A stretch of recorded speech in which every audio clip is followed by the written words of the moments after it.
Oh, Okay. who's taking the lead tonight? It's Eddard too, right? Yeah, it's at R2. I said that I would do it this week. Okay, that's right. I thought you did. Okay. Okay, hello everyone. This is Misha Houston. Welcome to my channel. And we are live and we are here to discuss at R2 A Game of Thrones. Before we get started, I want to give my congratulations and shout outs to Lord and Lady Wolverton. I don't know if you're comfortable with me saying this I'm online. comfortable with it. A couple people in the community know. Okay, she and her husband are trying to have a baby. So I am glad for them, and I hope that their baby is inside of your belly. And I I hope hope that so too. I'm very when that excited. baby comes, if the baby should come, I hope that the baby is healthy and strong and is happy and wonderful and beautiful as the woman who has given birth to the baby. I Thank mean, you. That's very sweet. Thank if you Thank it's so if it's a much. boy, I wouldn't mind you naming it Tony either. Okay, I'll keep that in mind. I'll keep that in mind. Hello, everyone. This is Misha Houston. Would everyone like to give their shout outs and their intros? Sure, I'll start. Okay. Hey, y'all, it's Lady Wolverton, Jen here. Just glad to be here. I don't know if you guys realize, but through hell and high water, awful Ramsey Bolton saying that's what my notification is. But through hell and high water, we have managed to come to y'all every week. Yeah, absolutely. We are here. Even though we have a very slow start, we do manage to get here on time, and I'm happy that we're all here together. What about you, That's right. Shelley? You can find me on Facebook at Jennifer Wolverton, and I believe on Twitter for listen to that Twitter. I'm Jennifer Wolverton 1976. Yes, people, I'm 41 years old. No, be happy that you're still alive. Go ahead, Shelley. Yeah, so I'm Shelley. I always love to say, I'm the mischievous one of the group. Hmm. Um, and I'm just kind of kicking it and waiting for the holidays to do what it's gonna do, you know. What about you, Tony? Hey everybody, it's Tony, aka Tony Umber. I changed the Lord of Last Hearth thing because a lot of people would get tongue tied saying it, so I just made it simple. Yeah, I'm glad to be here. Glad to join you ladies again for another week. I would have loved to join you guys last week, but my Thanksgiving dinner went a little awry, so I didn't eat until about 9:30 at night. So, Mhm. It but happens. Yeah. Apparently you're a fan of the Veil, which I'm very happy to hear. oh yeah. Um, my name is Misha Houston. I'm here every week. Check me out on where am I? Check me out on YouTube. Check me out on Facebook. And if you're a fan of PlayStation, I'm also a part of the PlayStation 4 network as well. So check me out on Capcom as well under Misha 3700. Tonight is Eddard 2. Eddard, and Robert are having a very long and meaty conversation in this chapter. Very, very revealing chapter. They very much go into the past, and what happened, with John's mother. They talk about Lyanna. They talk about Daenerys Targaryen and her situation, and they also talk about the taking over of King's Landing from the Targaryen, from the Mad King, Aerys Targaryen. A very, Yes, very this is meaty a very chapter. informative chapter. Oh yes, it's very meaty, very informative. It's a lot here. We start off with Eddard, being summoned. He was asleep in his warm bed, and he was called, to go riding with the king. Now the king doesn't have much love for the ruling aspect of his title. He's the king, he's the man in charge, but he doesn't really want to rule. As they're riding, he talks about just leaving it all behind, and for wanting the two of them to just keep going. Robert, is a great warrior, but he was meant for conquering, not ruling. And that's a big problem with a lot of the people that want to be rulers. And yes, thank you, Misha. And I want to point out, history buff that I am, most of the presidents who were generals in any capacity, I'm going to use President Grant here Mm-hmm. as an example. Great general, not a great president. Mm-hmm. And that's the problem. That's the problem that Daenerys is going to be facing. Later on in the book series, she, in Dance of Dragons, she's gonna conquer Slaver's Bay, but she's going to realize very quickly how difficult it is to be a ruler. It's easy conquering, but it's not so easy ruling, and that is what has happened to Robert. He, cared more for Lyanna. He was fighting more for Lyanna. Apparently, according to him and his version of the story, Lyanna, Ned Stark's sister, was kidnapped by Rhaegar Targaryen. Apparently, in his mind, she was molested by him and kidnapped and killed by him. So he has a great hatred in his heart for the Targaryen family. Now, they talk about their time during the war, Eddard and Robert, and they go into talking about John's mother. Apparently, Ned tells Robert that her name was Wyla, and apparently some common girl. I think she may have been no more than a prostitute. But quickly, Ned shuts him up and shuts him down and tells him that he doesn't want to speak of her anymore. Now, he says the reason that he doesn't want to speak about Wyla is because he cheated on Catelyn. But apparently, I think he may be, trying to protect John. Because. And Misha, I want to bring this up. Mm-hmm. Sorry to interrupt you. Go ahead. Wyla is the name of the wet nurse that was provided to John after Lyanna died. And we really don't know who brought her. We don't know if Ashara Dane was there at the Tower of Joy. We don't know how he got hold of her. But I think he pulls that name, and that's his cover because she was the wet nurse to John. Mm-hmm. And then later in the books, we get the heir of Starfall saying that him and John are milk brothers because Wyla also was his wet nurse. Mm-hmm. But that's where he pulls that name from. He doesn't pull it out of a hat. And he actually never has even slept with her or anything like that. But that's his cover. And I imagine that was something that they talked about it in you know what I mean? Kind of got their story together on that. Mm-hmm.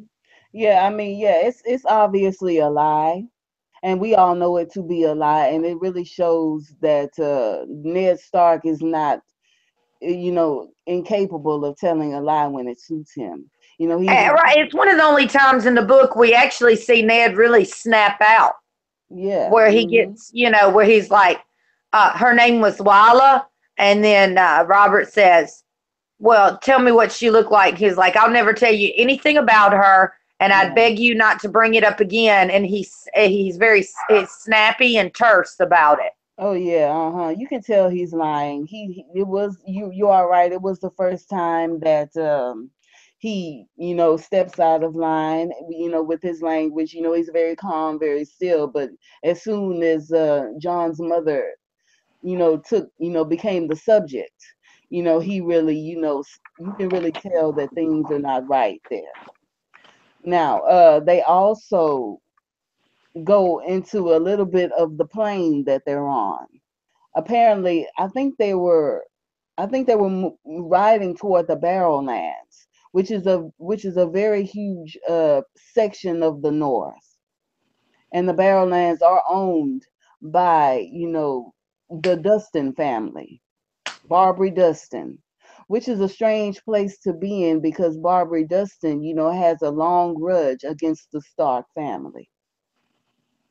So they're riding through the Barrowlands, and Robert, doesn't really want to come back.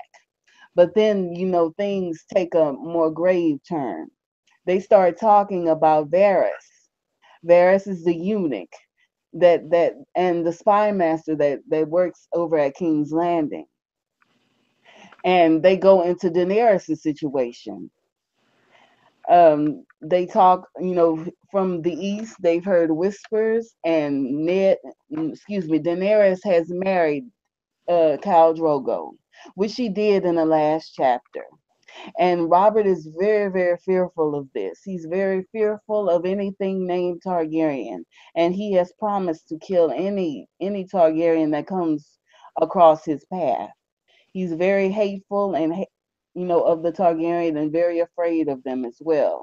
And we also get a little bit of information about Ser Jorah. Ser Jorah, has been found out to be a spy. He was a member of the North. He is from Bear Island, which is an island, off the coast, off the west coast, the northern west coast of the North. And for the first time, I noticed we get the time length of when it was 5 years hence since he had taken those slaves. Right. He sold thieves and poachers that were on his land, and he was about to be killed by Ned Stark, but he sailed away on his boat, and he had been gone for 5 years. And apparently he has been in contact with King's Landing all that time. He is a spy for Varys. Now, they also talk about the Pentoshi cheesemonger, which we all know to be Illyrio. I love the way they call him the cheesemonger, though. Illyrio will sell anything, even cheese, if it gets him by. So apparently we know that Illyrio has protected the Targaryen family as best as he could. He's walled them up inside of his manse, and they are now allies. Illyrio is now an ally with the Targaryen family. But seeing as Dany has just been married, she doesn't really know Jorah quite so yet. She doesn't know him just yet. We all know. And like we learned in the last chapter, Jorah actually pledges fealty to her brother, not so much her in the beginning. He's pledging fealty to anybody. You can really tell that he's very duplicitous in his loyalty. He's trying to get a pardon to come back home, so he's obviously in Robert's pocket. He's trying to, kiss up to Viserys as the rightful king, and he's going to change his loyalty again to Daenerys. So he's very flighty in his loyalty. He can't really be trusted. What's next? I haven't written any notes down, so I'm kind of playing this by ear. Now they talk a little bit about Rhaegar and his sister and the horror that happened at the siege of King's Landing. He believes that Rhaegar molested Lyanna Stark, and he is very angry at the Targaryens for what happened to Ned's father and Ned's brother. He's Robert, there's a lot of Robert in this chapter, and Ned is just sitting back watching him and making his own judgments about him in his head. And they go deeply into the siege of King's Landing. Now, the siege of King's Landing was a bloody affair. It was also a part of Robert's rebellion. Robert rebelled against the king and so did all of the realm, because they knew him to be mad. He had a lot of madness in him, and he was tearing the realm apart. So Robert decided to rally up against him, and pretty much everyone in the Seven Kingdoms joined them.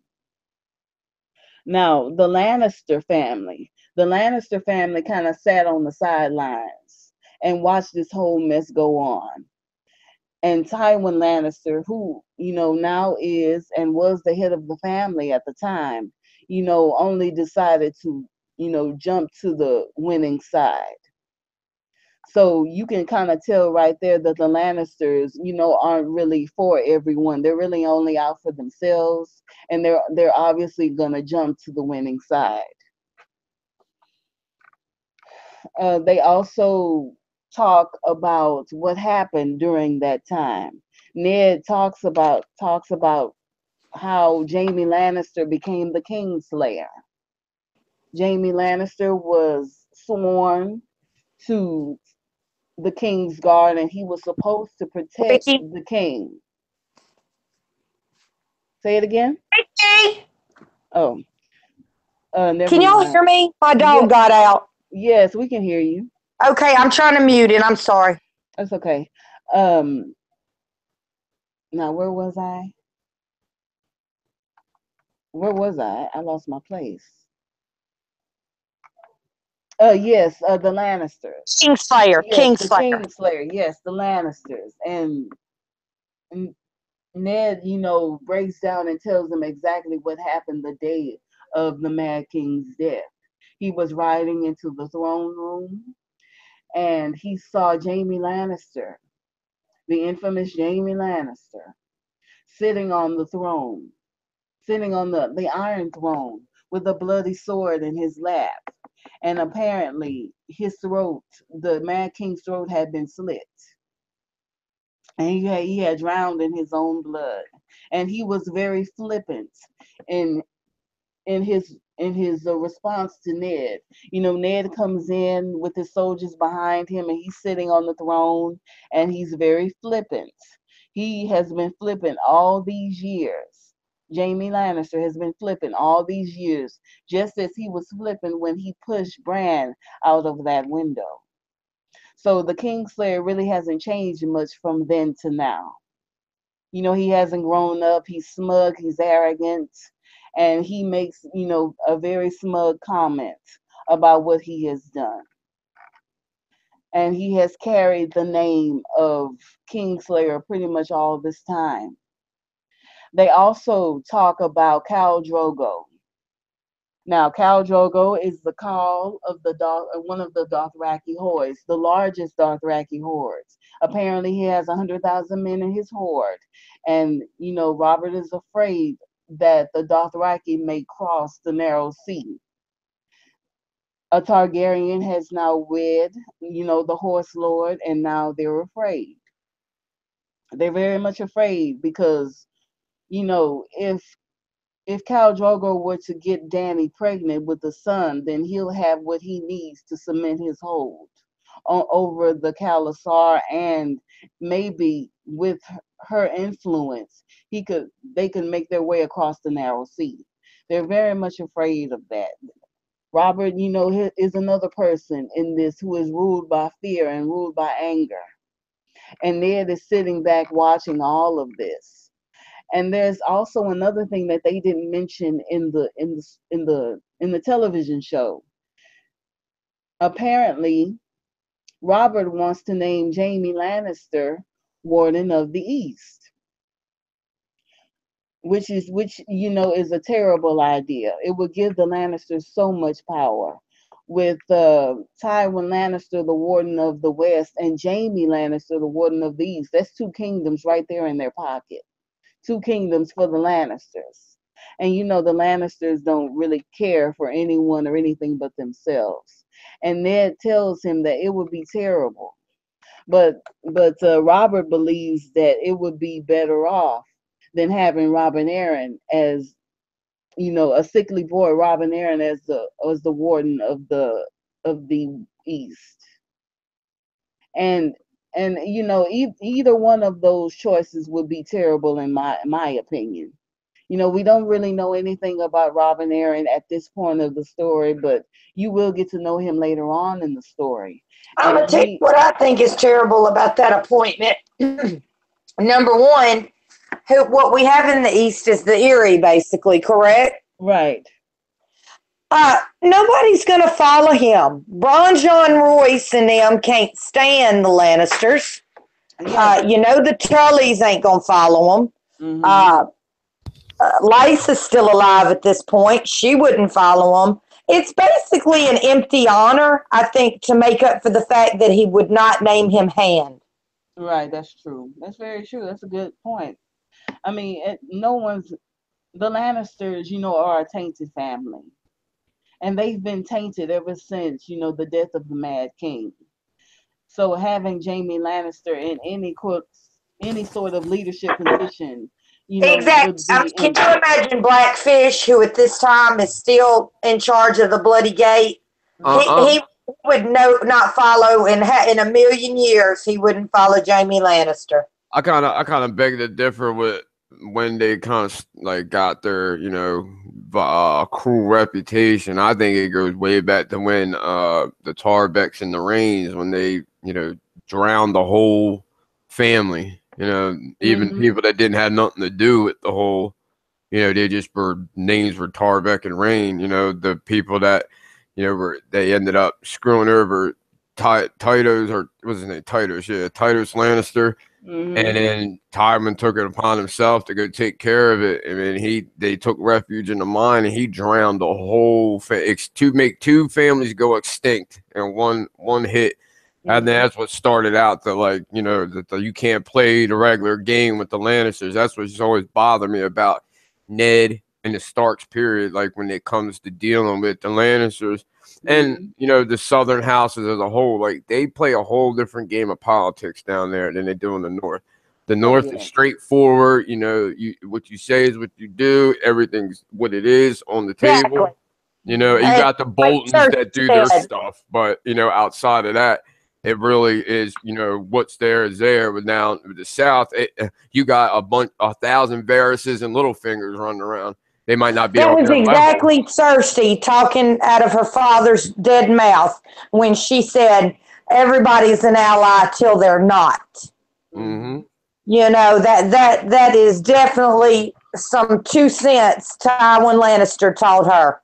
And if Ned didn't know then, he should have known when he talked to Cersei, and she tried to, you know, play him like she could, you know, throw a little thing on him, and it was gonna make him say, you know what, you're cool, you know. And then she slapped him in the face because he said what it was, and then he told her, she told him straight up, you know, in the Game of Thrones, you either win or you die. There ain't no in between. He should have took that as like, you know what, I done met my match when it comes to this politic thing. I need to get the hell out of here and go home. Oh yeah, you know, Ned is very much not a part of the political game. He never really is. All he pretty much wants to do is bury his head in the snow. And I think it's really, really selfish of Robert to not even mention Bran. He hasn't even mentioned Bran even once. It's like he completely forgot about it. He just expected Ned to just go, leave his son, leave his wife, separate his family, you know, just for him. And it was really, really selfish of Robert. And I think Bran was supposed to go before he got injured, I think. Yeah. He was. Yeah, he never even asked about him. Never even asked about his condition or anything like that. I mean, he never even asked. And this really shows what a fool Robert is. How out of touch with everything he is.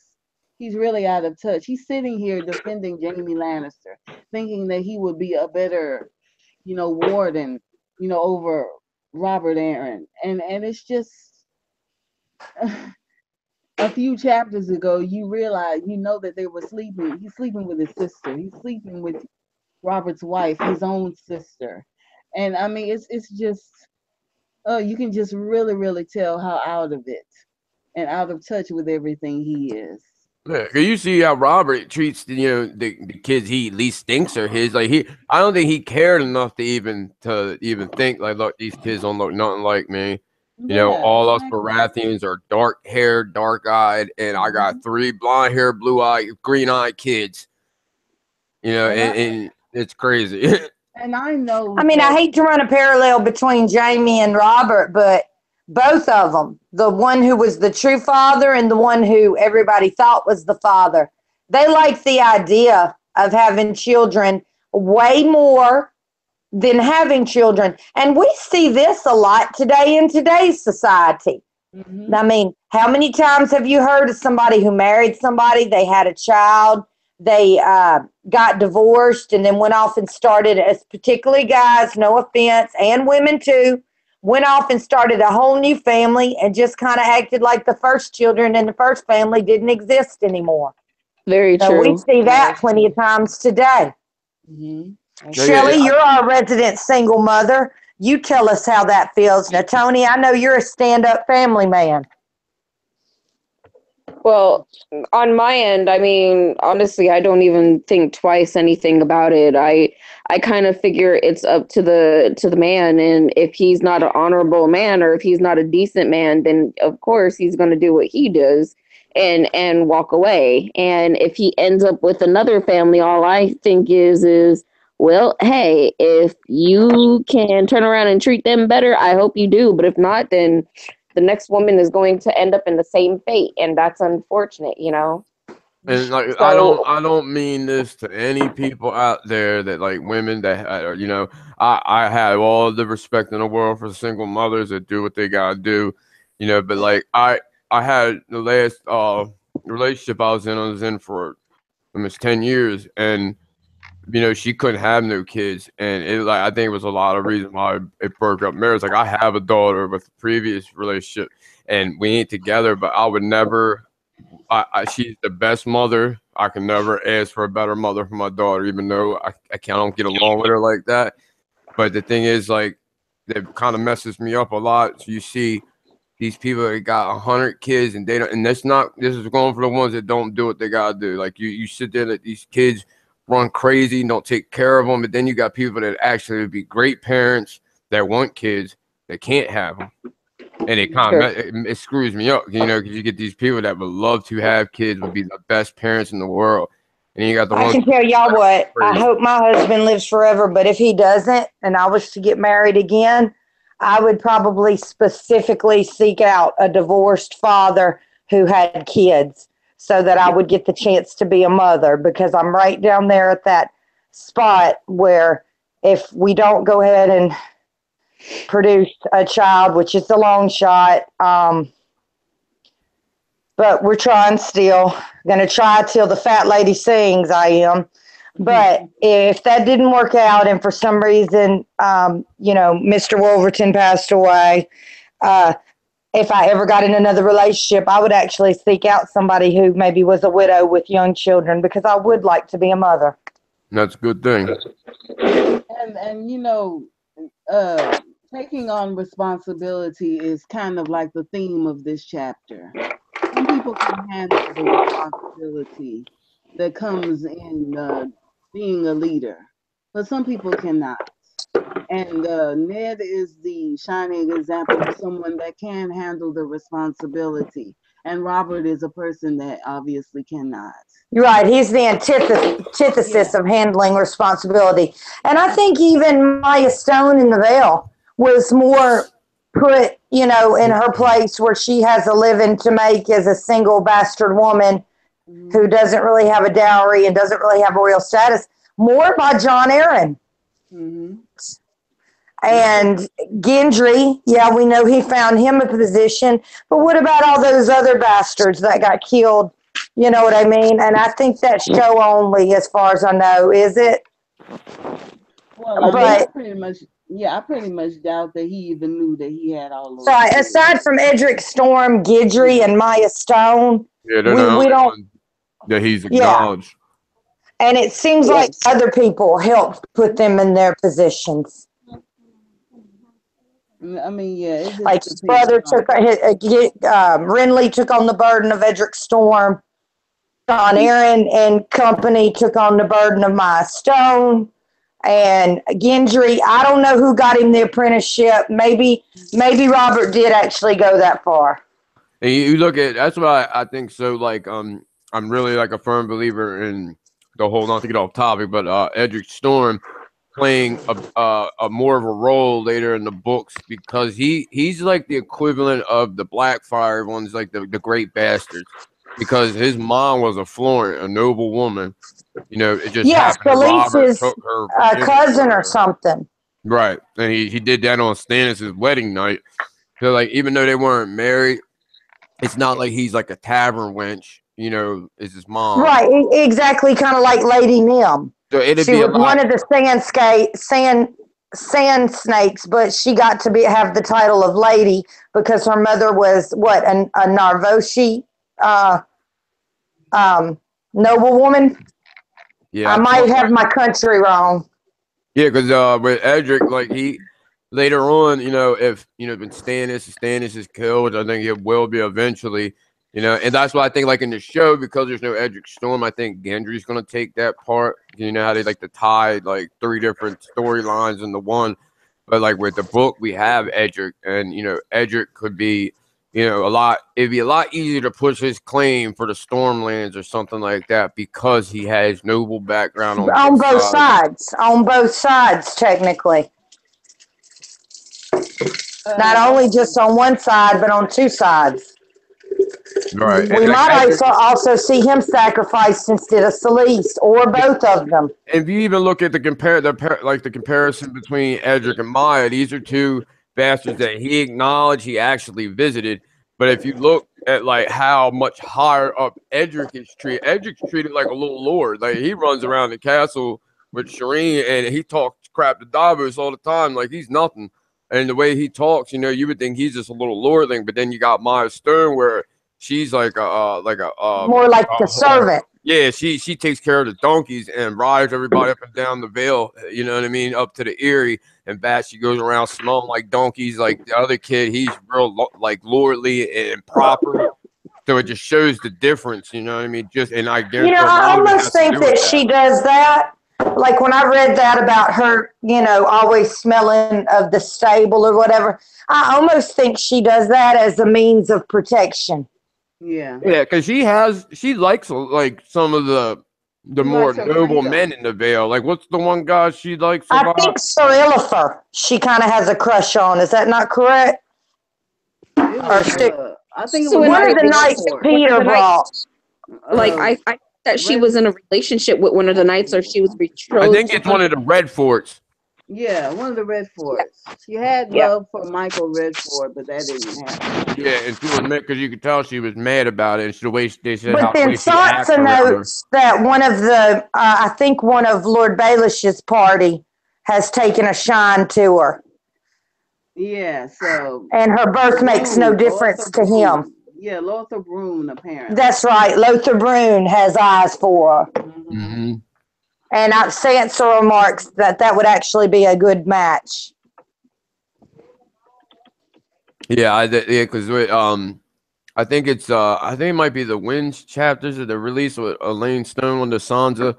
I think it's that or one of her last chapters in the in Dance, where she they're talking about how Maya like acts different when she's around the one guy. Then how they talk about how like Lothar Brune has a thing for Maya and how he acts when she's around. It's funny, like you watch all these people, how their reactions are around the person that they like have a thing for. Yeah, and it's always the same. Yeah, and I think Royce, what's her name? Amanda Royce, something like that.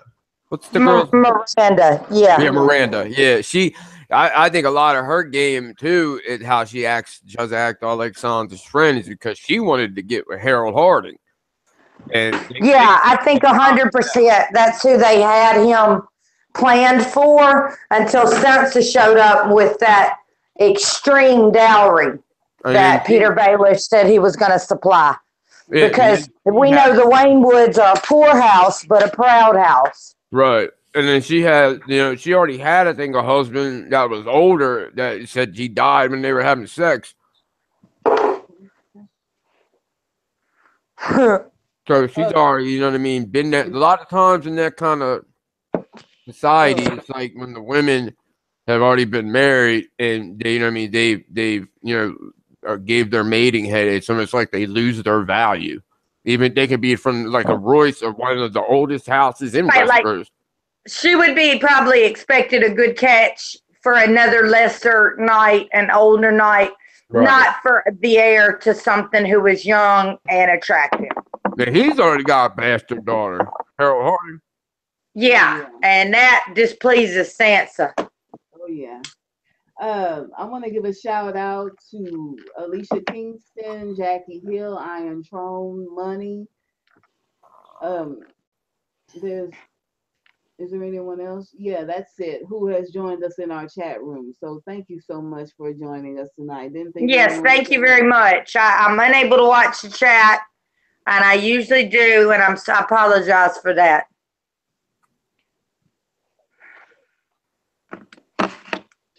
Okay. Did you see Alicia's? Yeah.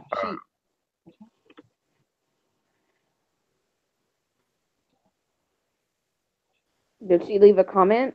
Yeah. She wants to get up on the panel for a little bit.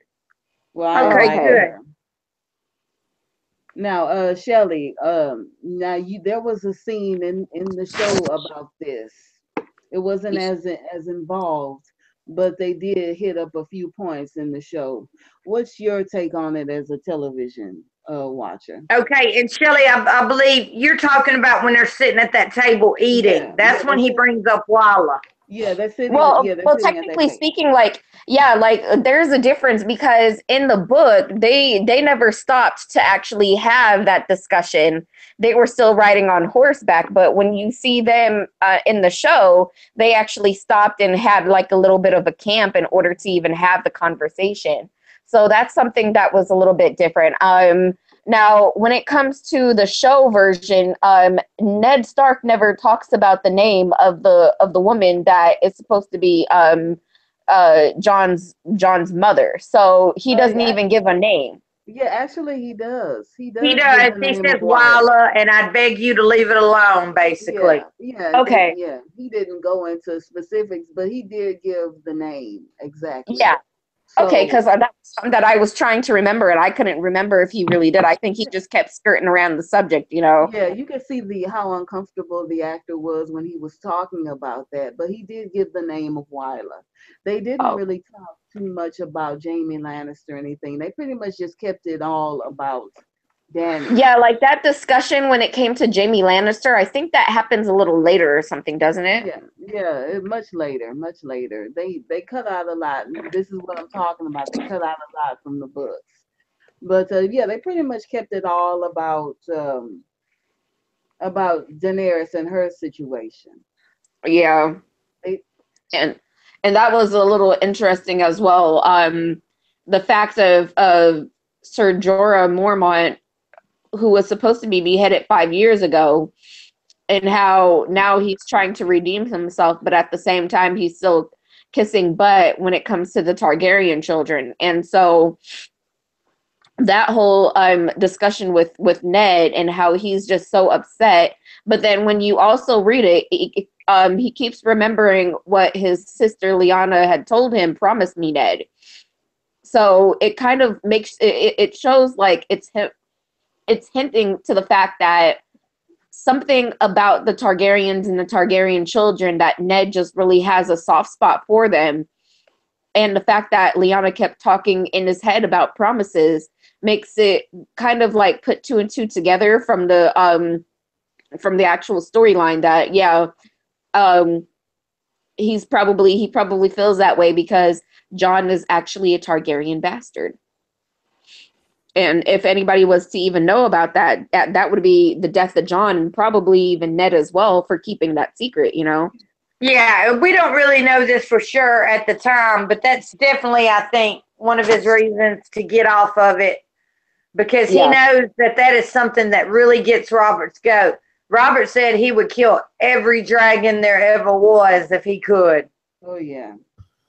He's very but much... it also does make me wonder though, like if Robert had known that the secret child of his favorite love was alive, and even though it was a Targaryen bastard, it's still half of his love. And I don't know. I would have hoped that it would have compelled him to kind of change his ways a little bit, but you never know.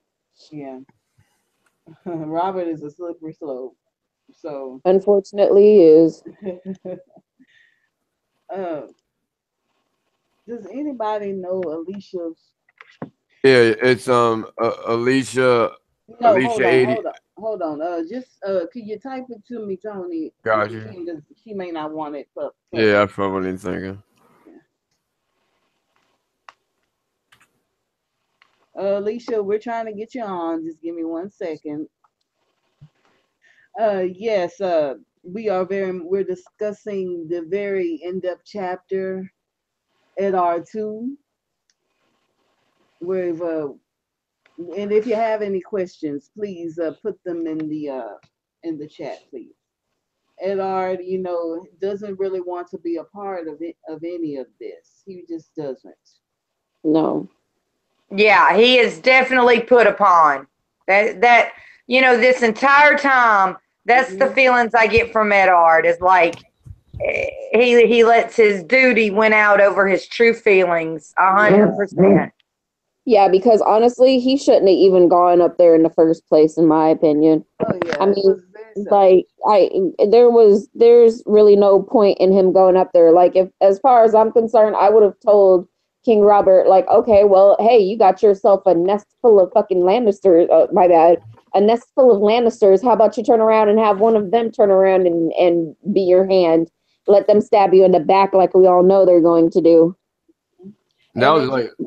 Oh, go ahead, Tom. They had that's what really kind of irked me when I first read this book, the first book, because I started reading it right after the third episode of the first season. So I ended up finishing the book before they even got to the part where they killed Ned, and I was just I didn't part of me wanted to stop reading it right there because you get so invested, and it really shows the story being pretty much a priority Stark versus Lannister story. Because if you look at just POVs, other than baby Rickon, Rob's the only one that don't have a POV in the Stark family. And even George R. R. Martin regrets not giving him a POV so you could see more into the way he was thinking, especially during the War of the Five Welcome, Kings. Alicia. And then you see with the Lannisters. Every Lannister has their POV outside of the illegitimate bastard children that really. And I'm going to admit to y'all, when I was watching the first season, I kept saying to myself, Sean Bean is the biggest actor on this show. No way will he die. No way will he die. And I kept on waiting for a reprieve right up until the time they cut his head off. I swear to you. See, a lot of people said this. You must not be familiar with Sean Bean's right. I was just going to say that. Because that's what people say. Like they said, if you didn't already come into this thinking that it was a big chance, he's died more on screen than any actor has in any movie or show that's like a lead or supporting part. He dies in everything he's in. Well, I've seen him in quite a few weird movies. Did y'all see him in that weird movie where he was riding out in the desert with I've seen him, other than Lord of the Rings, I've seen him in quite a few weird movies and mostly action movies. Said I seen him. I think he was playing what was it? Not a cowboy, but he was something like that, and he had that kind of southern accent, and he was I don't know what his character is, so forgive me. I'll shut up. He looks a lot different when you see him with his haircut. Like when he's got shorter hair, I almost I don't even recognize him sometimes because you're so used to the iconic roles like Lord of the Rings and Game of Thrones, where his hair is pretty much down to his shoulders. Yeah. But yeah, like I was saying that, if you look, the Lannisters and Starks are the only two families that have that many POVs.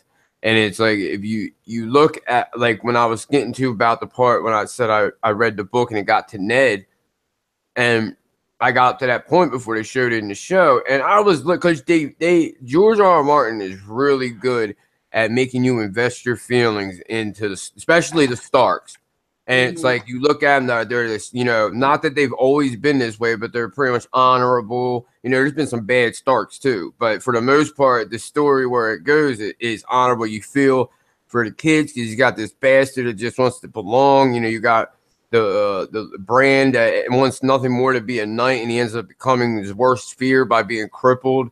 And then you got freaking like Rob that is trying to emulate his father so much that ends up costing him. And then you got like Sansa thinks everything's a fairy tale, and Arya being the tomboy. Like they literally make you feel for these people. And then when you see a main character like Ned in the first book just get lopped off like it was nothing. And I was like, dude, this book sucks. And I got mad. I was throwing it down. I didn't read it for like months and months. And then somebody told me, he's like, look, because Dance came out right around the start of the show. And he's like, look, man, you got to get past that. He said, this whole novel, the guy that told me about these books, said this whole novel is going to make, it's very good at making you invest feelings and then pulling the rug out from under you. Oh yeah, absolutely, absolutely. But it's great writing. You can't beat George R. R. Martin's writing. You just can't. Oh, hell you guys, for like 2 years, my Russell referred to Ned Stark as Boromir. Oh, wow. I did the exact same thing. From the Library of Hogwarts. Thank you for joining us, Alicia. I appreciate you having me on last minute. Thank you. Yeah, I'm sorry, but it was a very hectic week. It seems like no worries. Always a hectic week. You know, you have a standing invitation, Alicia. You have a standing invitation, girlie. Just let us know. Oh yeah. We are discussing Eddard, and it's a very, very good chapter. One of my favorite chapters so far. And I also want to talk about the Lannisters and the Starks. Now, they're obviously going to have, these two families commingle with each other. But it's really sad because in the first Eddard chapter, all he could talk about, Robert could talk about, was the Tyrell family. And I think that would have been a viable alternative, because the Tyrells, seem like good people. They have the political aspect down of it, but they seem like good people, and they have the goodness that the Lannisters don't have. And I can't, let go of that thought. What would things have been like if Rob had married Marjorie Tyrell, instead of, netting Sansa with Joffrey? I mean, it is just so sad. I just had a thought. Like, I know when it comes to getting south from the north, a lot of folks go the route of the twins and Walder Frey, but there are other ways to get past that. And I wonder if Rob had not gotten in contact with Howland Reed, and they could have showed their fellow Northmen how to get through, probably a lot quicker than going through the twins to get south. They could have bypassed that whole shit. Right. And Rob then would not have had to promise himself to a Frey, but he could have contacted the Tyrells and made a pact with him and Marjorie. And we know the Reach has the best soldiers. Yes, and that is largely in part because of Randall Tarley. He's a great commander. He's a shit person. I can't stand his character. He's a great fucking tactician. He's a great commander. And if that alliance would have been made, whoever has the Reach, 9 times out of 10 is going to win. Right, and outside of that too, the Red Wines next to the Iron Islands have the biggest fleet in the realm. Exactly. They could have literally ferried them, and not just that, he could have went further down by like around the Gates of the Moon. They have a crossing at the end of the crossroads. He could have went his family's route. You know what though? That just makes me think tinfoil, because y'all know me and my crew. We happen to think that Rob just might not actually be a full-blood Stark. Oh yeah. In the essence, I think there's an argument to be made that he is the son of the Wild Wolf. Wolf. And we all know how the Wild Wolf thinks. He's going to try to take the most direct route that's going to get his goal. And Catelyn says when she's looking at Robb in one of her chapters, he's now starting to look like his father. His father, not Ned. Whenever she's talking about all the other kids, she says specifically Ned, but not when she's referring to Robb. So I think that if he would have thought a little bit more, that he could have bypassed the phrase and he could have hooked up with House Tyrell, because Robb, you know, quote unquote, King of the North, the Tyrells would have jumped on that. Yep. And it makes kind of sense too with that whole theory, because Robb, you know, if it was Brandon, that's half of his genes come from. Robb gets pretty emotional at times to where he lets his emotions guide him. Exactly. And just like Brandon Stark. Exactly. That's one of the reasons why that whole thing just ties in. The Tyrells have a great army, and had they been able to hook up with the Starks, I think that would have been a very formidable force. And Robb would have basically doubled his army, more so than what he got from Walder Frey. And you weren't worried about food? Actually, Marjorie would have been a queen. Maybe not queen of the 7 kingdoms, but queen of the biggest one. Exactly. And that's all they cared about. They just wanted her to be queen.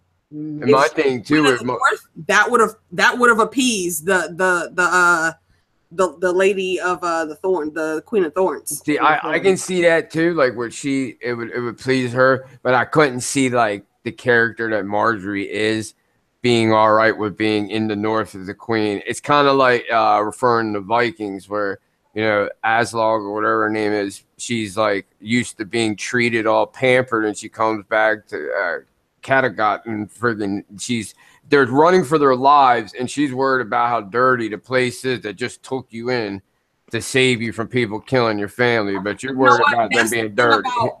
That's the thing about Marjorie, though. Marjorie was every bit the opportunist as her grandmother was. I don't think Marjorie would have had a problem with that. I think she would have implemented herself into the Northern ways, and if that's what she had to do to be a queen, she would have made that shit work. I can kind of see what Tony was saying about that, because like it would be for Marjorie just like how it was for Catelyn, how she had to come from over at the Vale up there to the north, and the north is different. But I do agree with you, Alicia, because I do think that regardless of the culture shock or just the difference in how they work, I think that Marjorie would have been able to still use that to her advantage, because she was able to acclimate herself easily when she went into King's Landing. And as long as she learned the customs and how they were up there in the north, she might have been able to work that actually. I think she would have done a good job. And let's also not forget, Renly couldn't consummate their wedding, and she had offered him her brother's help and anything else he needed. Let's remember, him and Robb would have possibly had an heir on the way, even by Robb's death. And that's the thing. Like, if Marjorie, I'm sorry, not Marjorie, but if Joffrey had not have died, and then Marjorie would have had to go with Tommen, Marjorie was running Joffrey. She overrode Cersei on every level. She had Joffrey in the palm of her hand. Well, no, you mean Tommen, right? Tommen, not Joffrey. Like, Joffrey was just kind of crazy, and she stood her ground. No, she was, but that's what I'm saying. She stood her ground. She was able to sway him at the times when she really needed to. Not specifically at the wedding. Exactly. Joffrey was pushing into his ego. There were other times where she was able to break through that little barrier, that hold that Cersei had. Feigning interest in that crossbow. Getting him to wave at the crowd out of the Great Sept. Exactly. So and even Tywin told Cersei, well, we needed somebody who could control the boy, and that had pissed Cersei off. Yeah, exactly. And Marjorie had that shit locked down. That's why she had that certain je ne sais quoi. I personally think Marjorie is a better person than Catelyn was. So when it comes to moving north, I don't think Marjorie would have even batted an eye at that. She would have been. Yeah, she was ambitious, but she wasn't a bad person. Yeah, Marjorie got a lot of the Queen of Thorns. Work. She would have made it work, and they would have gotten everything they needed to. Robb would have had a strong queen standing next to him, and that is something that men adore. They love that shit. Yeah, and I think that Marjorie, for her age and shit, she's got a real good game with her. Like she's learning from one of the best, Elena Tyrell. Like, No, Elena Tyrell stole her sister's husband, son. right? She said, That motherfucker said the next morning he could not walk. All he wanted was her. and that shows her character. How when she talks about, no matter if we know it's true or not, but when you hear her talk about how they wanted to match her up with a Targaryen, and she was like, and most of the women have been like, yeah, I'll do that, even if they ain't right in the line of succession. Most of the women would have jumped at that, even no one. But she was like, nah, yeah, not Olenna Redwine. Nah, she was like, no, fuck that bullshit. I mean, that was the popular thing to do. Yeah, but she was a rather smart woman. I had other plans. There was no arranged marriages. Into action.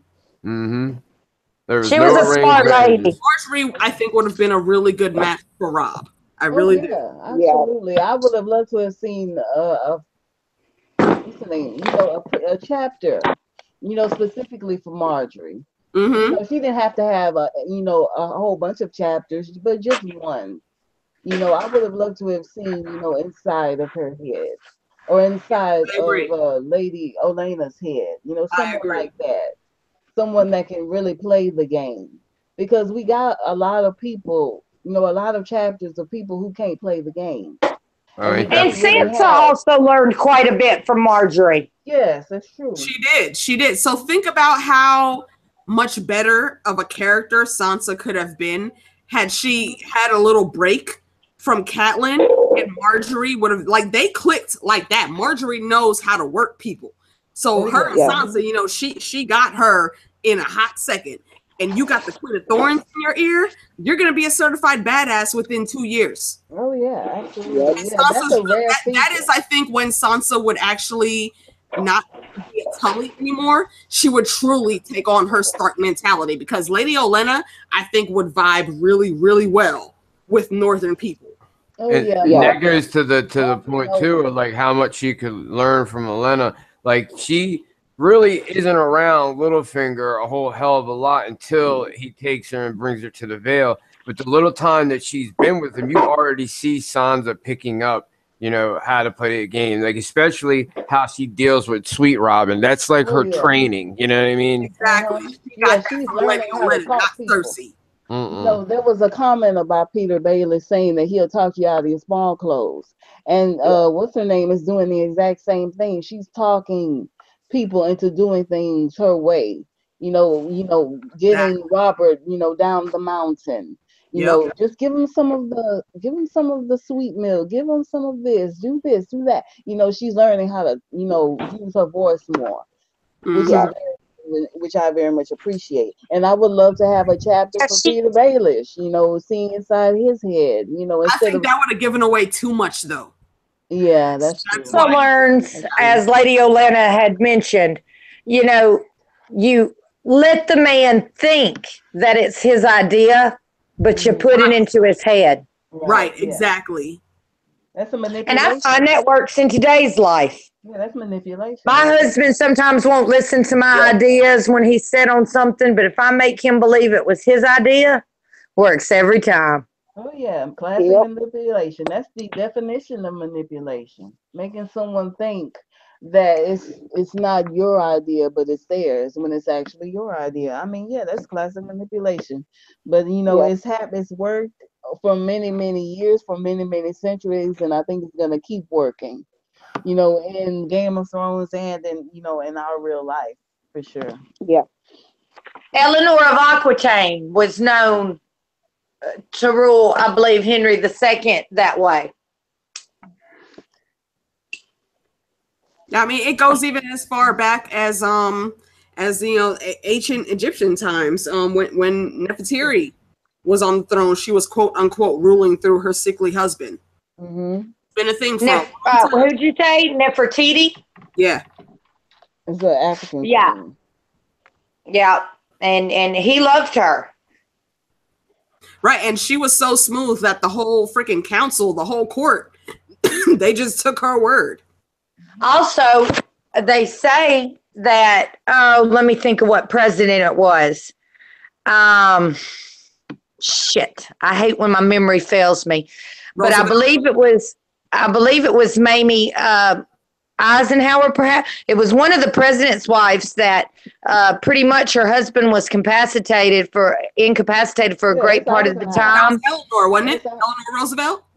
Not Roosevelt. That's It Eisenhower's wasn't wife. Roosevelt. It was another one, but she Mamie basically ruled. Mm-hmm. Yeah, she ruled while he was incapacitated and did a fine job. Mm-hmm.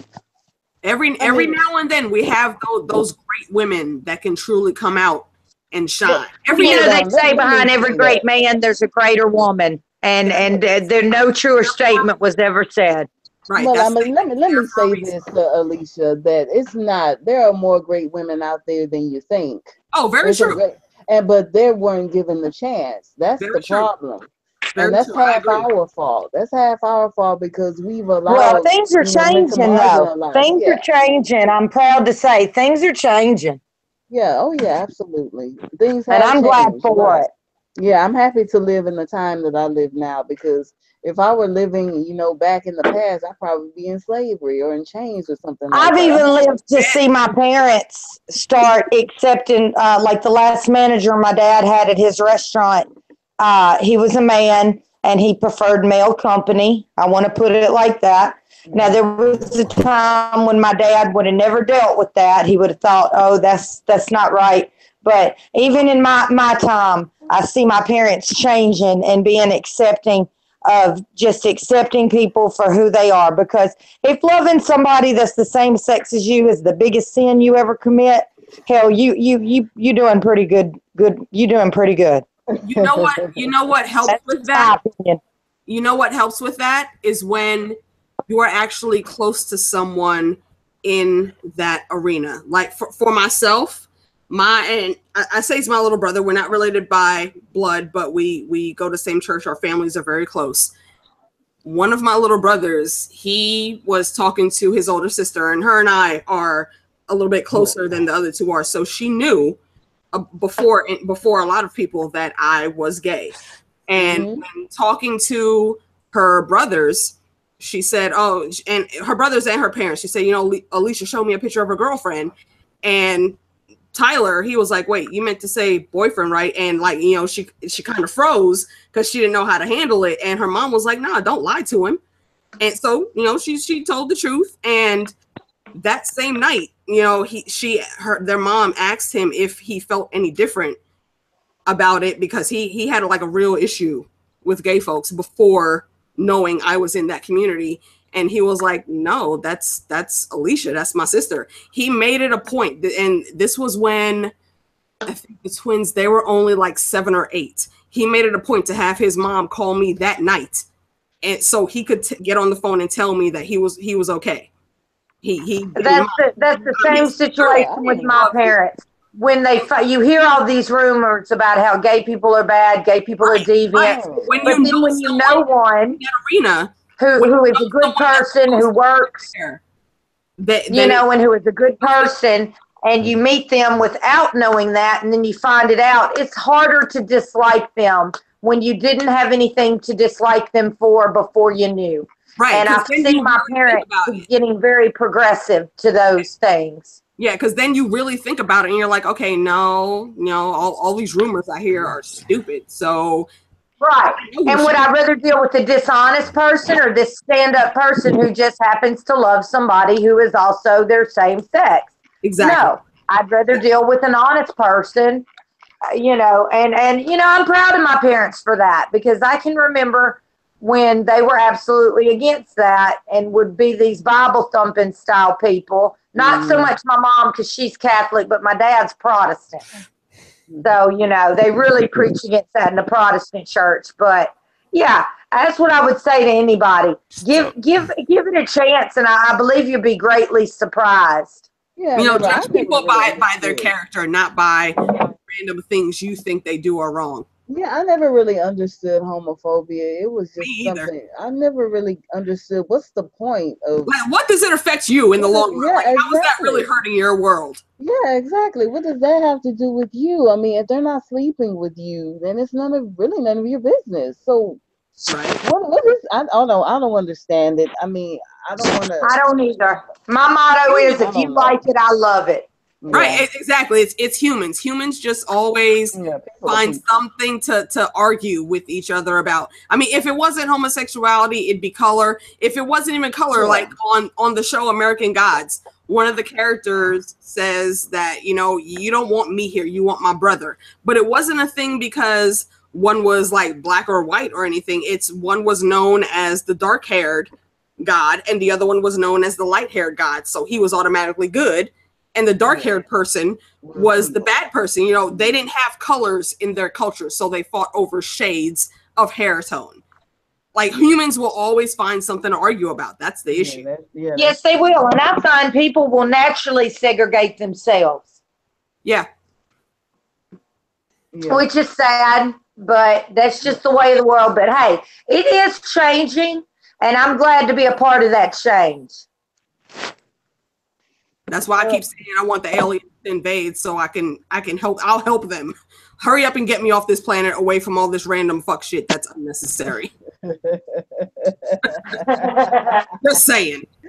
Does anyone have any questions in the chat? If there is anyone left in the chat, please post your questions now. Thank you. We're discussing Eddard 1, Eddard 2, and whatever else we managed to talk about here. This is when they're on the King's Road, right? No, this is yes, they're on the King's Road and they're moving. They're pretty much just going out for a ride. And then when they go hunting, isn't it? South. Yeah, they go hunting and they go out for a ride, pretty much. You know what I would have liked to see is along the King's Road, like they had a whole bunch of different stops. Robert was keeping an easy pace. Like, it took them a month to get there only because Robert was going slower because he had, like, the whole team with him. Yeah, but I thought it would have been cool if they could have stopped for, like, a couple days at the Erie, and we would have met Maya Stone. Yeah, well, Maya Stone's character is so awesome in the books. Well, yeah, as far as them stopping, it was because of the Queen's wheelhouse. And he made a point, you know, to talk about that. And he's saying that if that thing breaks down again, we're just gonna have to burn it down, pretty much. So they didn't really go into that too much in the show, but that's impatient Robert for you. Yeah, impatient Robert. He obviously doesn't really want to be a part, you know. Well, you know, wasn't practical for her to take that conveyance at all. Yeah. It's Cersei though, so you kind of got to throw. You know, you got to make everybody. She got to. That's the thing. The way she exercised her power was never in anything meaningful, but basically to just be a burden. You know what? And I put that down to the weakness of Robert, because when you, like I was saying in the chat earlier, when you look at the guards and a lot of the soldiers that were in King's Landing, there should not have been a majority of red Lannisters in that camp. Robert is from the Stormlands. He should have had his own people there, but he didn't care enough to you know, take his head out from the sand and actually rule. He just right, and in turn he put Ned Stark at danger because the stags never would have turned against the wolf. And that's exactly why Jon Arryn died, because the stags would never have done that to Jon Arryn either. Tony, what's your take on this? You've been quiet. What's your take on this? If you have any opinion. Say it again. What's your opinion on the subject that we're discussing right now? What were we talking about with what were we talking about? No, the chapter in general. Any thoughts or anything you have something to say? No, like going back to like towards the beginning of the stream, like it was a good point, like you said, like. And you don't, even if you don't know the whole like R plus L equals J theory when you first coming in, or even, you know, after reading the first book, like anytime that the topic is brought up to Ned, he like gets very over defensive, and it's like you said, it really shows that, like, you know, Ned's pretty straightforward, but then when it came to this topic, he'll either change the subject, just straight tell you I'm not talking about it and don't bring it up again.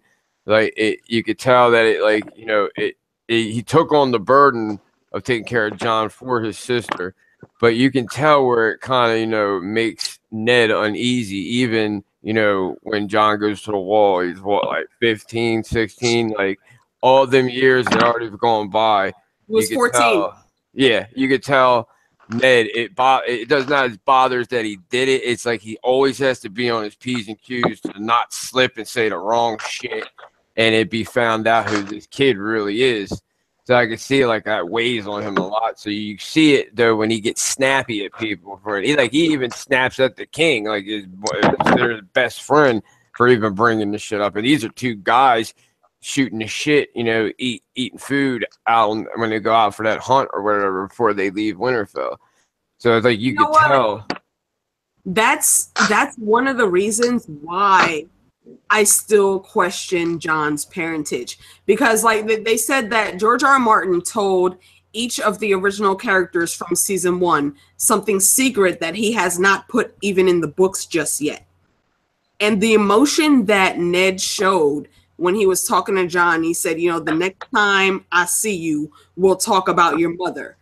And he was extremely emotional about that. And Sean Bean was really great in portraying that.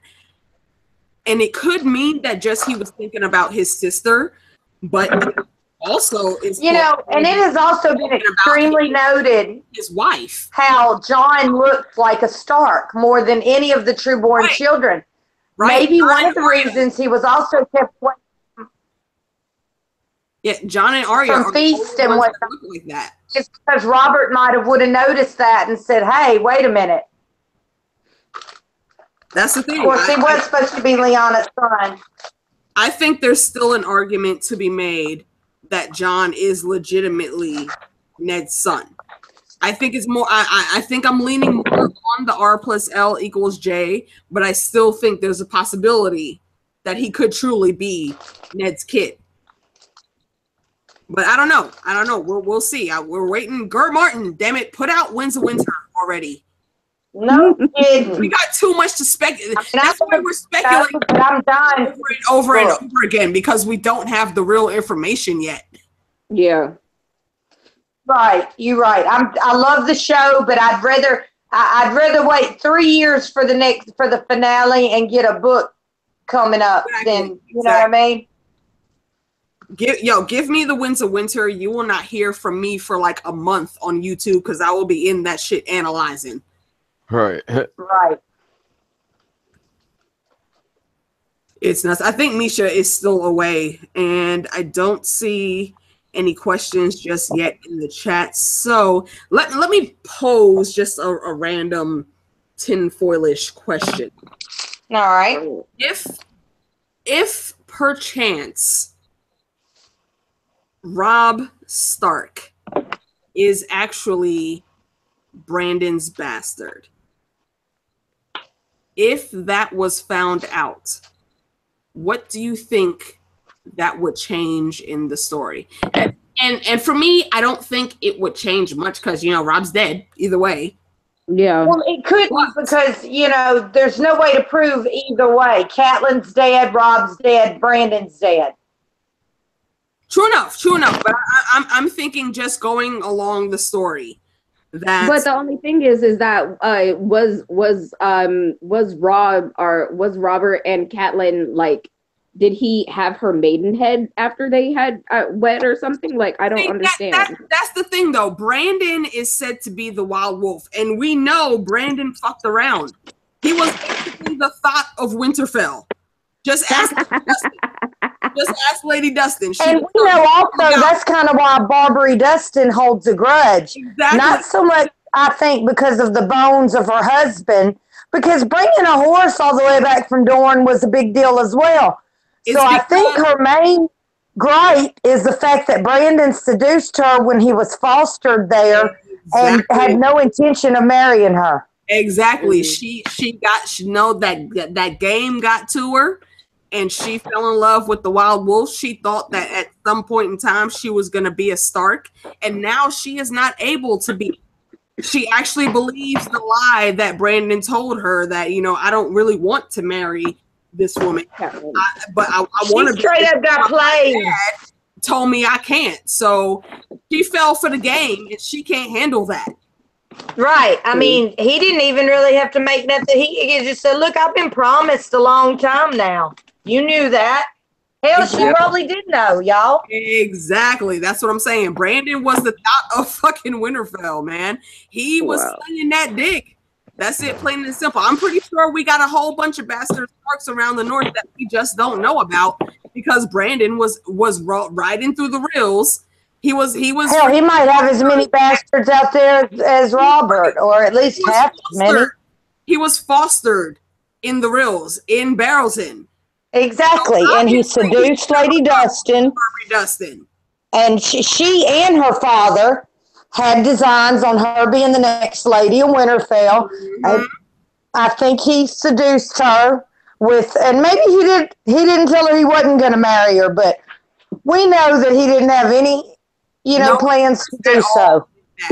Brandon was really keen on with his dick and being all in his emotions all the time. That's why he is called the Wild Wolf. So I think it's very plausible that he seduced Catelyn because, I mean, they were betrothed. They were going to be married. So why not go ahead and do it now when we're about to get married and do it anyway? True. That's why I think that. And I believe that might have occurred 100% because, there was no way that he could have offended his own bannerman, but he couldn't have offended a Hoster Tully the same way. Mm-hmm.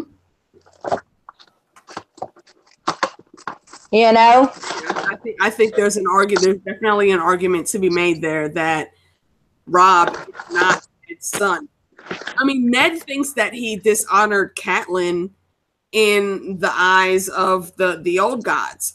Why would he think that if he was not possibly married to someone else already that was with child, and he had to leave her and that kid and go to Catelyn? True. I mean, not saying that that's the fact, but the clues are there, so you can interpret that. You're right, and Ned, like we've said, even though Robb might not have been his trueborn son, he was honorable like his father, and we see with him marrying. What's her face? He wouldn't dishonor somebody and then not marry him. Yeah, I agree. Now that would have caused a bunch of shit in of itself. I think the people that I think have explained that point the best is the Order of the Green Hand, and I think they are very good. I enjoyed their channel. Yeah, I don't agree with all of their theories, but I think there's an argument to be made for some of them.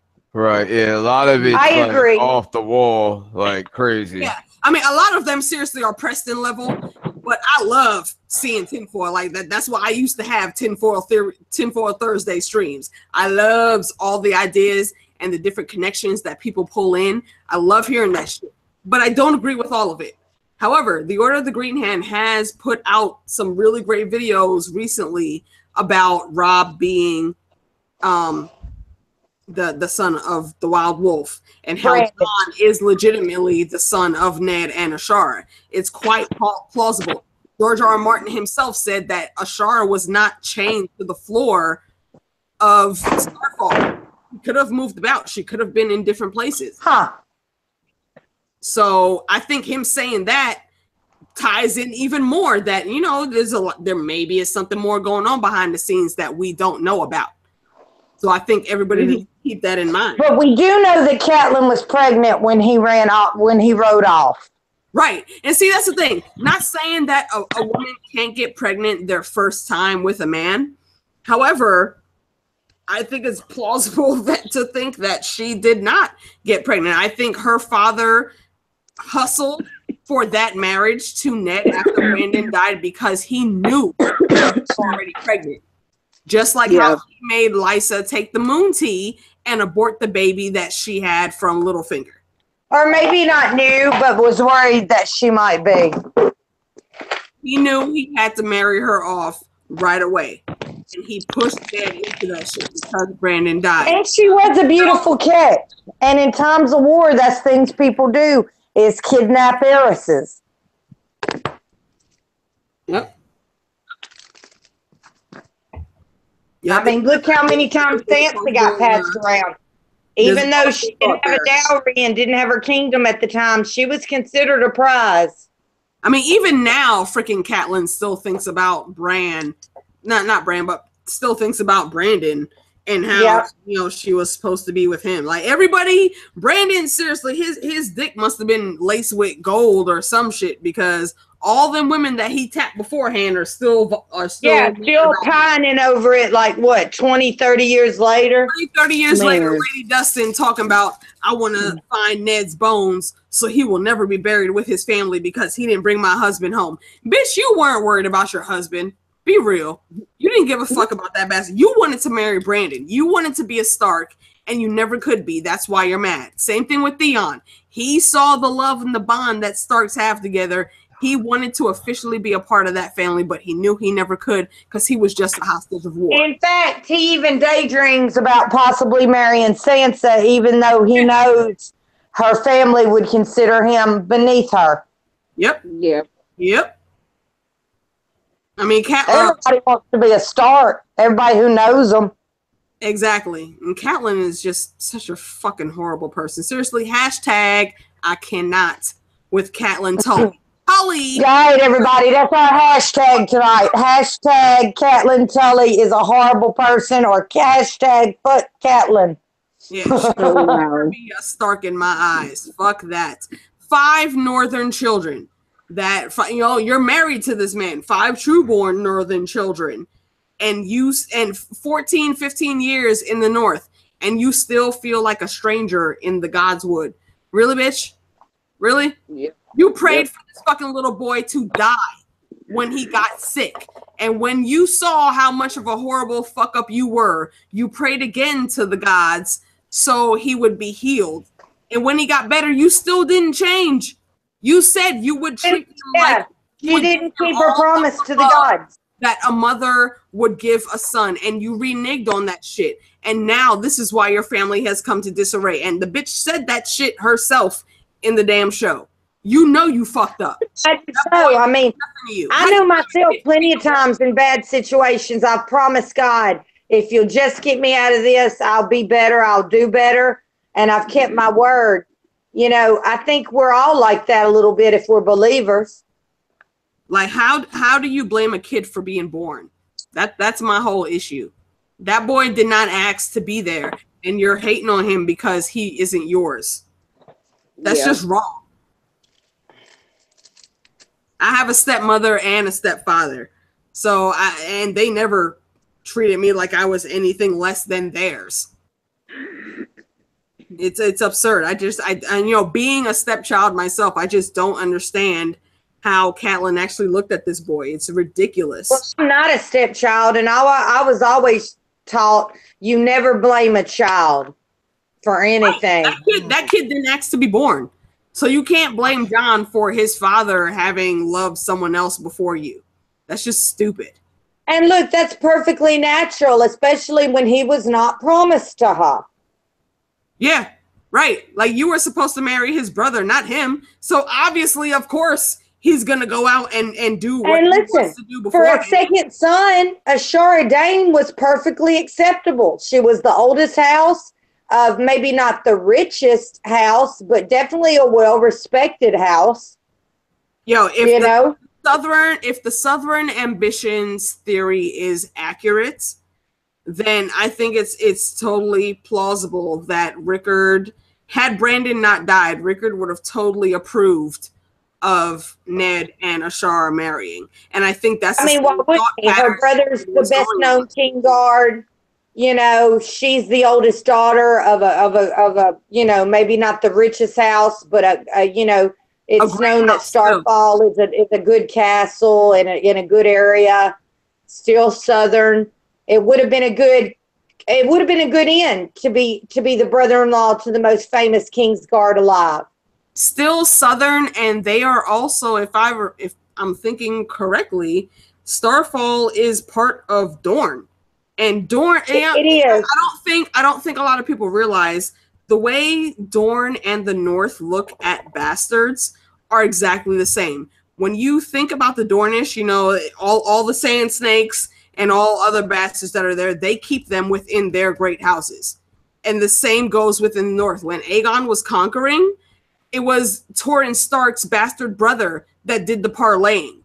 There's always talks of bastards doing stuff in the North. They didn't send their bastards away or hide them anywhere. Catelyn is the only one that came in and thought, the bastard should have been somewhere else because she has that Southern mentality. Dorne never associated with that shit. So they are very much like the North. The rest of the kingdoms think that the North, Dorne, and the Ironborn are like crazy wildlings and shit. I think that's going to play a part in our future story as well. Bastards are going to rise high. Gendry. And I'm not mad at that. Other bastards are going to come into their own because there's going to be fewer nobles left. That's another reason I really hope that Maya Stone comes back into this picture, because Robert actually, she's Robert's firstborn, and Robert genuinely loved her. Like, he used to visit her mom often and would play with her. She has memories of him tossing her up in the air and playing and giggling and shit. So I don't think he would have just left her behind had the situation been different. If he wouldn't have rebelled, if the whole shit with Rhaegar and Lyanna hadn't happened, I think Maya would have actually been with him at Storm's End. And that's knowing another Lyanna, way we see Lyanna would have had an issue with that. That's another way we see Sansa's road to change. Whereas at one time she would have been very standoffish to Maya Stone. She's actually one of the only people who tries to include her into conversation and be polite to her. Now that she isn't Catelyn 2.0 anymore and she sees how bastards are treated, she has a greater appreciation for Jon. She does. And also remember, at this time, she's playing the part of a bastard herself. Exactly. So she feels for it. And then, that also lets her know, you know what? I really did Jon wrong the entire time we were growing up. Right. And I'm glad on the show they had that little conversation with them, because she admitted that she was a bitch and she shouldn't have been. Because now I needed to hear that. I'm glad too. That's something I really needed to hear. I needed to hear her apologize and say she was wrong. And Jon still being, the noble bastard that he is, like, it probably didn't help that I was always standoffish and in my feelings all the time. And she was like, nah, dude, that was me. I shouldn't have ever made you feel like that. And I'm glad they put that in there. I hope that George R. R. Martin touches on that a little bit more in the books also. I do too. And I think that's a lot about what the books are about that, being born to a great name doesn't make you a great person or a good person by any means. Not at all. It's always about the character. I mean, look at the Targaryens. Quote, the gods, quote unquote, flip a coin every time a Targaryen is born, and they're either good or they go crazy.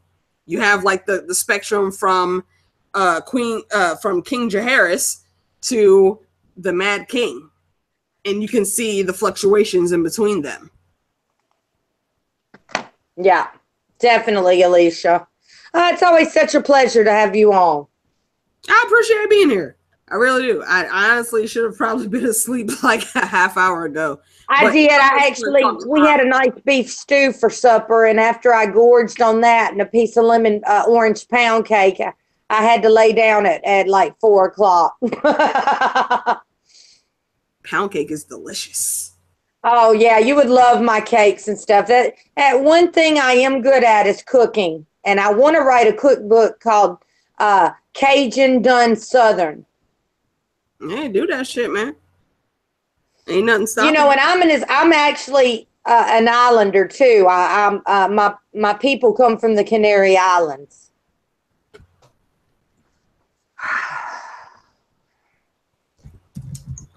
Let's see, Misha, you back yet? Where you at, Ma? I'm here. Okay, just hold on 1 second. I'm sorry. I'm on a phone call. All right, baby girl. No problem. I was just making sure. I didn't want you waiting in the wing.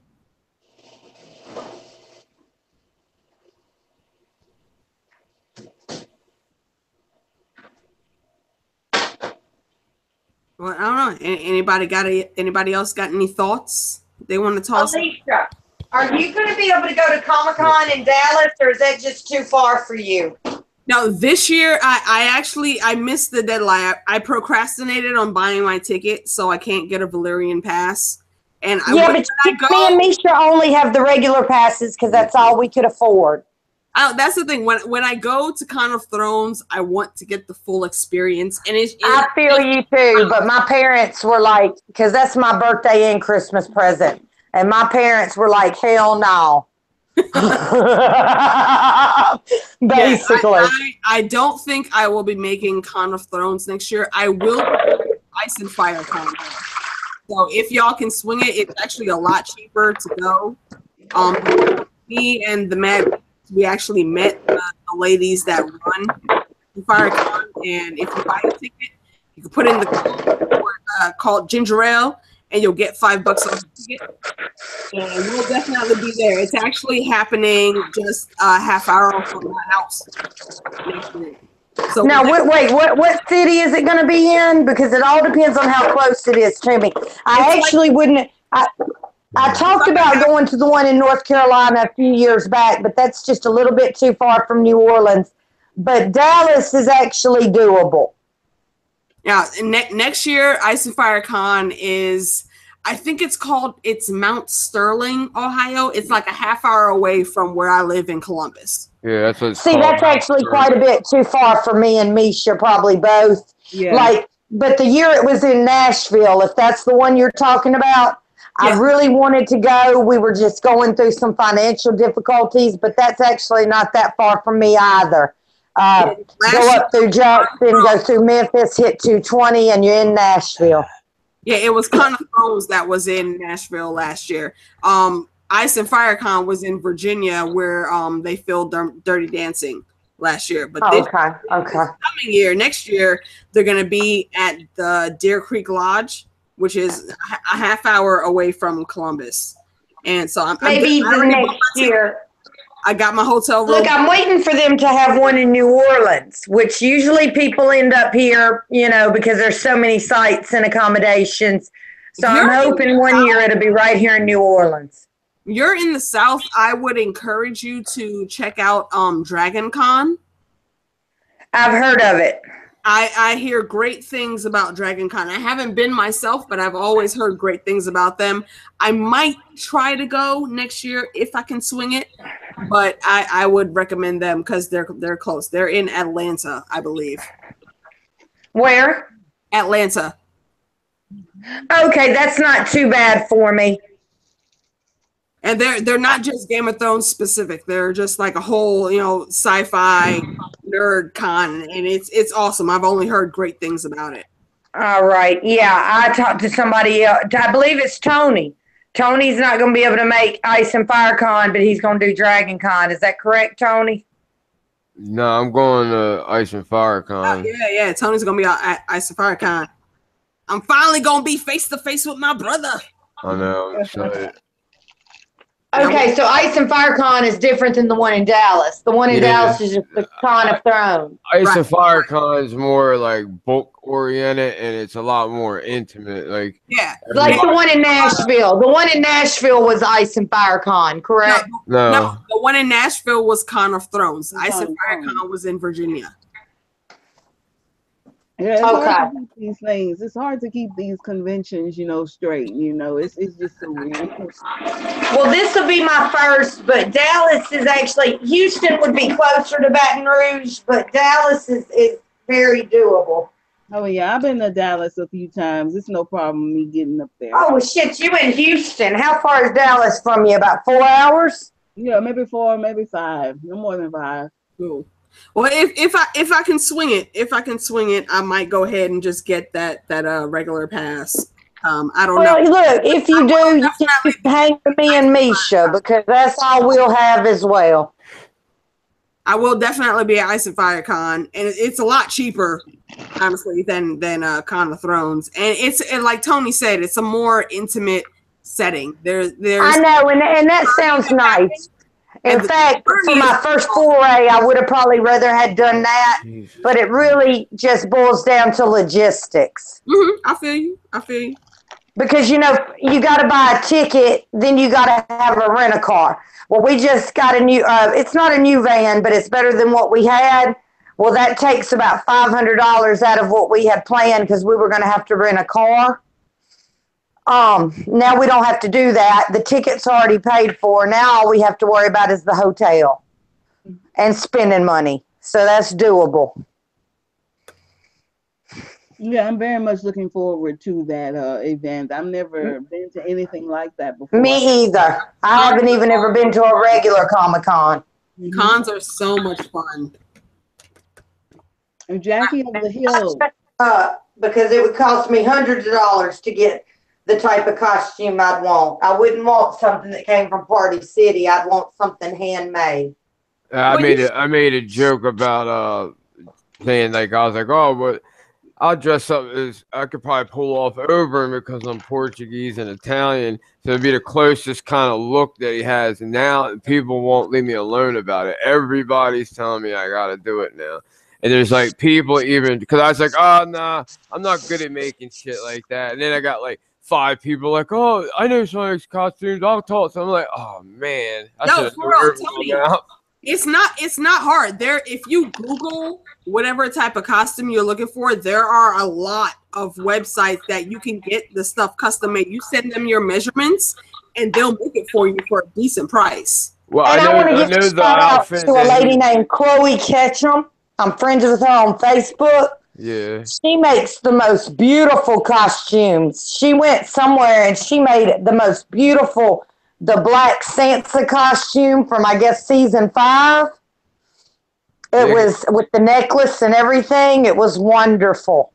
Because at first, like I was talking about the what he wears in the Trial by Combat, but the shit he's wearing in the brothel would be a lot easier because it's basically like robes. And like the Trial by Combat, he's actually wearing like thin armor and it looks like it's leather and shit. But when he's in the brothel with Ilaria, when he first meets with Tywin and he's got like that like long ass like Dornish robe on, like that wouldn't be that hard probably. I was thinking about doing a minor character like the lady that Arya stayed with that put her in her daughter's clothes, at Acorn Hall. I can't remember the name of the lady. I'm not tall enough to pull off Barbary Dust, and I can't wear heels because of my ankle. I think for Ice and Fire Con, I'm trying to put together a Visenya Targaryen costume, and beautiful. I checked all a few cosplay sites, and like there's a picture that's made of Aegon, Rhaenys, and Visenya, and the outfit that she has in that picture, it's like chainmail over a red and gold shirt and it's like plain black pants. And I think I can put that together. My biggest issue though is getting a replica of Dark Sister because no one has made that yet. So I guess it could be one of the Mormont sisters that got killed like Daisy. I may have to get like some foam and shape it up to be a clone of Dark Sister. And I'm contemplating dyeing my hair white instead of actually getting a wig. That's what Pete Sayo said he was going to do. He's going to be Black Rhaegar. And he said he's going to dye his hair and everything. Yeah. I mean, that makes it more fun. Okay. And I'm going to tell y'all, my hair is blonde. And when I put a dark color over it, it fades out pretty easily without any more chemicals applied to it. Of course, I know black hair is different than white hair. Does anyone have any more observations about the chapter? No, I don't. Okay. Next week we're doing Tyrion, the Tyrion chapter. And he's making his way north up to the wall. Tony, would you Who's going to take that? Who's going to take the lead on that? Yeah, Tony, would you like to take a lead? Yeah, I'll do it. I got it. What was it? What was the chapter again, please? Tyrion. Tyrion 2. Tyrion 2? Okay. Let me write that down. I'm not sure. It's after this chapter. And Alicia, I actually sometimes just, because the chapters can be rather short. Sometimes I take just like the hour before the chat, reread, and then write and jot down, the specific points I want to make. I do that all the time. Like when me, Lava, BBM, and Tony did our Stranger Things stream, I just sat a couple hours before we streamed and watched all the episodes. I miss BBM. Let's try to get BBM next week. Okay. I know he's busy right now. Of course, he does so many shows, but he's always happy to support the fella people. And if he listens to this later, BBM, let us know something, babe. Yeah, I'll try to get in touch with them if I can. Yeah, next week is Tyrion 2. And it's his journey up to the wall. It's a good chapter. We learn a lot about, he tells Jon about what to really expect. We get a lot of insight about the wall and about the way people really are and about etc. From Tyrion. And we also get some Tyrion-Jon bonding, which lasts through their meeting when they meet with Daenerys. So that's going to be great. Yes, it is going to be a great chapter, and I'm very much looking forward to it next week. I hope everyone had a good Thanksgiving. I know I did. I did. Would you all like to do your outros? Okay, just once again, I'm the Lady Wolverton, Jen. I have a channel, Lady Wolverton's Den, the Lady Wolverton. Haven't been doing anything on it since we started doing on Misha's channel. That's fine. I think I have 95 subscribers. If I make it to 100, I'm going to give out something now, y'all. So keep that in mind. It's going to be something decent, like a $20 Amazon card or something like that. And just thanks everybody who tunes in and who tunes in later.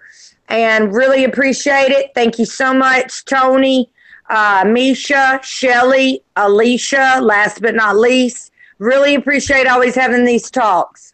I appreciate them as well. What about you, Shelley? You want to do your outro?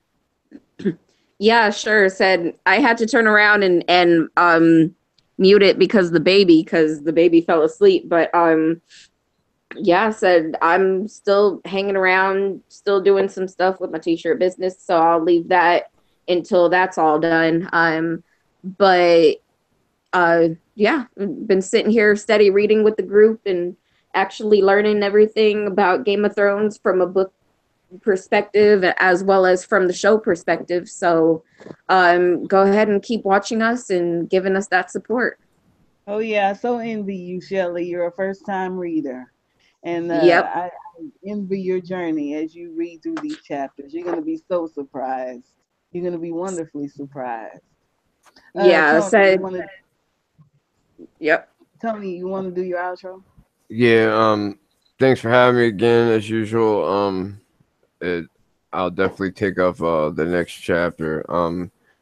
I do gaming videos usually. Usually they're always A Song of Ice and Fire, Game of Thrones oriented. They're regular games, but a lot of them have like mods that you can play in the world of Song of Ice and Fire. So you can catch that on Tony Umber. Like Alicia as always says, if I'm live streaming, it's probably on somebody else's channel.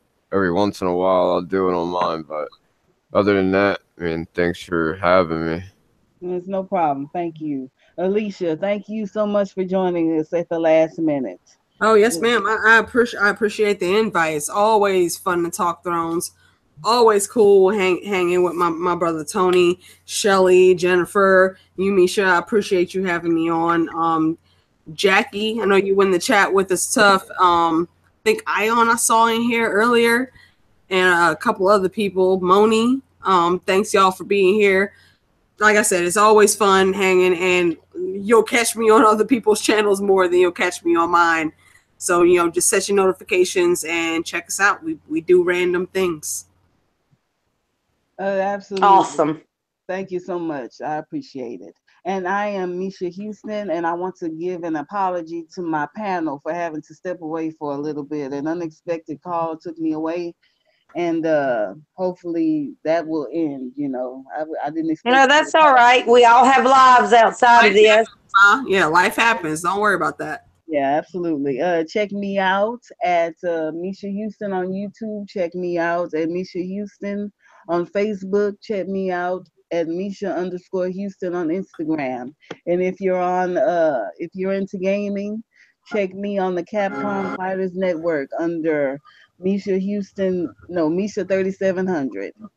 I'm going to continue with my Elaine analysis. I'll be putting out a video tomorrow for sure.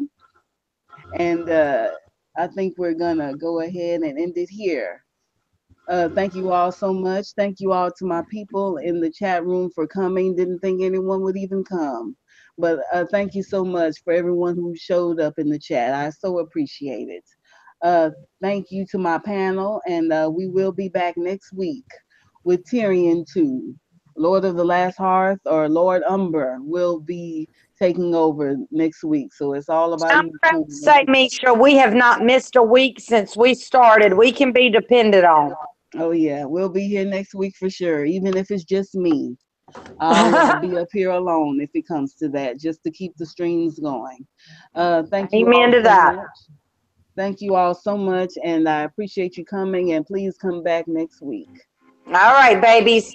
Love you all now. Y'all have a great week. Alicia, you be careful. I know the Bronx is dangerous. I know the Queens is dangerous. But I know you can handle yourself. Tony, I hope you and your wife and your child, everything's good. Shelley, I hope things are looking up on you. And y'all, things are looking up here. Just everybody keep positive. And so much love sent to y'all. Thank you so much. We appreciate And it. to the chat. Thank you so much, everyone, for joining us. And we are going to end it here and now. Thank you so much, and have a wonderful, wonderful night. Absolutely. Mm-hmm.